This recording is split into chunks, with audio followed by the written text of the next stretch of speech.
The best way to start a Monday morning of anime is to grab either A, a cup of coffee, or a cup of tea, get your favorite snack, whatever it may be, and sit down and watch Akagami, or Snow White with the red hair, whatever name you prefer. It's such a good way to start a good morning. And this episode, once again, this series continues to be very good. Now, clearly, I just want to say some things real quick.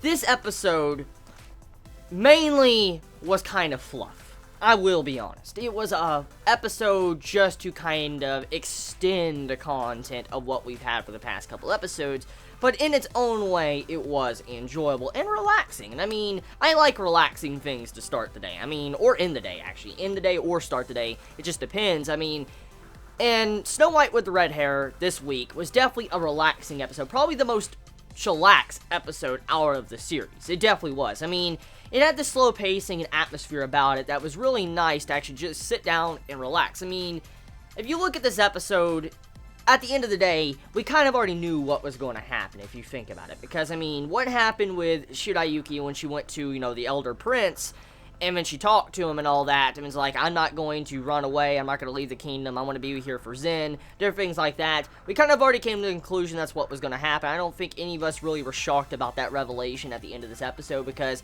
that's a standard thing you see normally from romance anime, so I expected that completely, and so I can't really say I am surprised, but once again, I felt like the episode, when it came down to its execution of some of the formulas that usually romance anime do, it definitely did a good job about it. I mean, it had this good atmosphere about it, had some great comedy, and it knew how to do the different tone shifts from the comedy to some serious moments to some really good dialogue between the characters throughout this episode. Like, I really liked the dialogue between Zen and his elder brother when they were doing their little, practice sword match. That was some really nice dialogue. I mean, not the best dialogue, but it was still some good dialogue that I really enjoyed reading, and it just gave you more insight into these two brothers' relationship when they were dueling each other. And then also getting to see the relationship grow between the other prince, the prince from the other kingdom, with Shirayuki in this episode when they have their conversation, like when he was about to drink the medicine, and then she slaps the medicine out of his hands, it hits and all that, and she kind of scolds him, like, no, you can't do that because that medicine's not for you. Just, talking really sternly to him. She's like, I want you to become a prince I can be proud of that's, ruling over my country I was born in. And so, kind of with that right there, it shows you that Shirayuki still has some form of attachment to her country, but she wants to be proud of her country. She wants to be proud of the person that rules her country, and in the actual the way she went about that in this episode, it looked like Shirayuki was just telling this prince, like, hey, get your shit together, stop being stuck up, stop being selfish, and rule your country and be a very good leader. That's kind of what that was implying right there. So it shows you a little bit of how Shirayuki is able to stand on her own and stand for herself, actually, because, I mean, if you think about it, in the earlier parts of Snow White and the red hair, or with the red hair, you had to where Shirayuki, she was stern, and she did say her opinion on certain situations. She did do that, but she wasn't as open about it. If you look at the first episode, the way she reacted to the prince, the way she tried to run away, to how she did in this episode. She just straight up said, like, I want you to be a more respectable person. And to see that, it just shows you she's became more open about what she wants to say. She does give no shits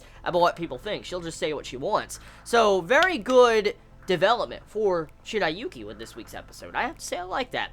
Now, in terms of animation, some of it was simplistic and some of it was good. When it came to the art, it looked good, but some of the animation was very simplistic and not the best I have seen, especially from this series, but it was still very good for said romance series that doesn't really focus on animation art, because, I mean, if you think about it, romantic anime shouldn't have the best art of all time, because there's really not much movement all the time going on with the characters. Usually you have where characters talking, or maybe they're holding hands, or maybe they're having, diplomatic discussions between each other, and there really shouldn't be much movement. So clearly the animation department really doesn't matter as much when it comes to this episode, so I'm not really seeing much complaints there.